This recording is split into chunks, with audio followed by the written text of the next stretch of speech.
Hinchinbeel straight up now, and he moved up to join Sharkmouth, who holds the inside advantage at the 500. Sharkmouth, Hinchinbeel draws about a half to three quarters coming to the corner. Ragnar Saga, the favourite, a length away, running third. There, George and Ernie down on the inside, followed by O'Reilly's Crumpet, looking to come away from heel. Starkle starts to run on, and then came Hodgepodge. 300 left to travel, though. Sharkmouth again on the inside, regains the lead from Hinchinbeel. Ragnar Saga under pressure. Starkle and the director are starting to run on as well, and then Hodgepodge joining in at the 100-metre mark at Sharkmouth. The director closing, and so's Hodgepodge deep out. Sharkmouth clings on though. It's Sharkmouth down on the inside, just won it from Hodgepodge, and third it's pretty tight between the director and also Starkle. Ragnar Saga didn't really finish off the race, beat home probably O'Reilly's Crumpet, George and Ernie, Hinchinbeel, Danehill's Daughter, then Echoes in Time and Young George. Bucktorio's further back, and the last group, and they've come home at long intervals, called 911 Benny Benzine, and back there with it, a long last, is Miyake Mac.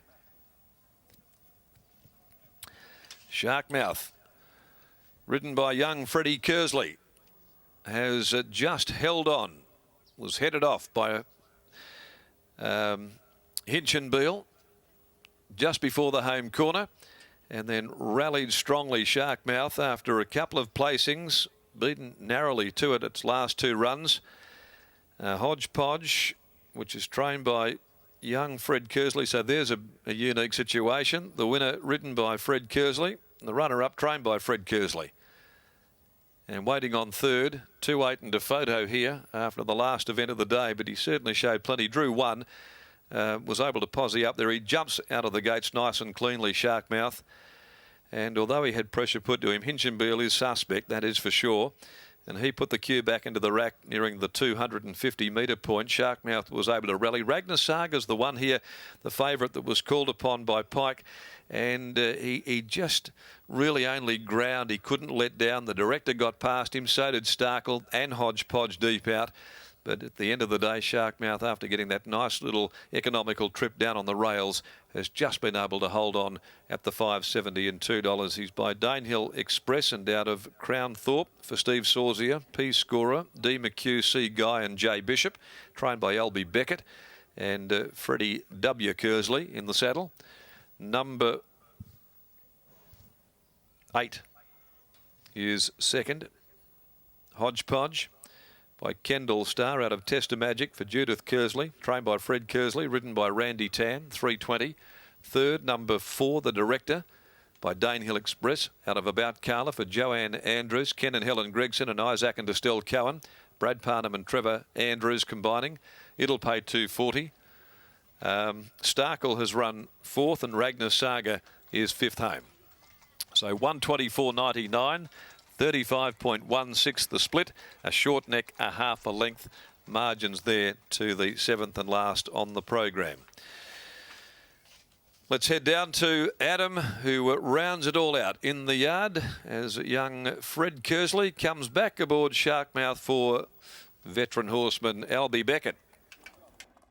No, we won't get too close to Albie. He's given me the warning that he's got the man flu here, but I guess it'll feel a little bit better with that winner. It does feel better now, yeah. We were speaking about these form lines coming into the race, and there was a few that came out of the same performance, and at least you knew you were going to be in that nice position from barrier 1.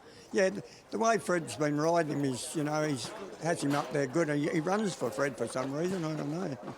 It certainly is when he's on board and you get another result. And the horse is just so consistent, isn't it? Always tries 100%. It's not a, you know, he's got limited ability, but he tries his heart. Yeah, that's all you want, you know. Well, certainly a great result. I'm going to take your advice and get away from you. I don't want that man flu. Well done on the win, mate. All right, mate. Thanks. There's Albie Beckett. We'll grab Fred Kersley as well. Fred, Albie just saying then that this horse just seems to run for you and he just cruised through those early stages.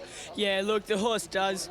Big credit to the trainer, you know. The horse is it's had 3 runs this prep now and it's always been around the mark, you know. I've got a close affiliation with the horse, and you know, it's good fun to get the win. I guess now as well, the more rides that you are getting, you start to build up a bit of confidence with these animals. You would have known that he was going to be tough to line when you were being attacked by horses like the Director and Starkle. Yeah, definitely right. You know, it is. You know, it's just a matter of getting on the better horses at the right time and riding with a bit more confidence. How is that confidence going? We're starting to see you get some more midweek winners. You're getting some opportunities. You had Mad Asser and Military Ruler on the weekend as well. So are you starting to feel like you belong a little bit more out here now, mate? Yeah, most definitely. You know, credit to them trainers that are really putting me on and helping me, especially Lindsay, my boss, Fred, you know, and also Mr. McAuliffe. You know, it's a great privilege. I think the credit goes to you, mate. Well done. That's it. Thank you very much. There's Fred Kersey, winning jockey aboard of Sharkmouth, taking out the final race of the day here at Belmont Park. Of course, we'll be back again on Saturday.